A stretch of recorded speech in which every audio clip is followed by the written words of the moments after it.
Assalamualaikum warahmatullahi wabarakatuh. Nama saya Ahmad Fihri Fahreza dari kelas 11 MIA 3. Saya akan mempresentasikan PowerPoint saya yang bermaterikan periode pemerintahan Daulah Abbasiyah. Ya, seperti ini penampakannya bab 1 Daulah Abbasiyah. Untuk pembukaan materinya saya akan menjelaskan sedikit. Daulah Abbasiyah mengalami pergeseran dalam mengembangkan pemerintahan sehingga masa Daulah Abbasiyah dapat dikelompokkan menjadi 5 periode sehubungan dengan corak pemerintahan. Periode pemerintahan Daulah Abbasiyah mengalami 3 kali pergantian penguasa, yaitu Bani Abbas, Bani Buwayhi, dan Bani Seljuk. Berikut penjelasan singkat masing-masing periode. Nah, untuk periode pertama yaitu masa pengaruh Persia pada tahun 750 sampai dengan tahun 847 Masehi. Yang menjabat pada saat ini adalah Abu Abbas As-Soffah sampai Al-Wasik, merupakan khalifah periode pertama Daulah Abbasiyah pada periode ini. Pada periode ini, Daulah Abbasiyah mengalami kemajuan sekaligus masa keemasan. Akan tetapi, ketika Khalifah Al-Mu'tasim berkuasa, orang-orang Turki yang duduk dalam pemerintahan mulai memengaruhi kebijakan yang diambil Khalifah. Hal itulah yang menyebabkan Khalifah Al-Wasik memindahkan pusat pemerintahan dari Baghdad ke Samara. Periode kedua, masa pengaruh Turki pada tahun 847 sampai 945 Masehi. Periode kedua dimulai dari pemerintahan Khalifah Al-Mutawakkil.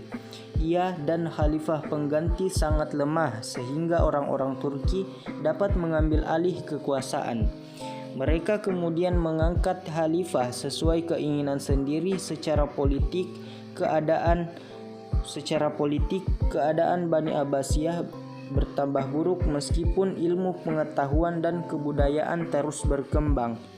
Periode ketiga, masa kekuasaan Bani Buwayhi pada tahun 945 sampai dengan 1055 Masehi, atau bisa juga disebut dengan masa pengaruh Persia kedua.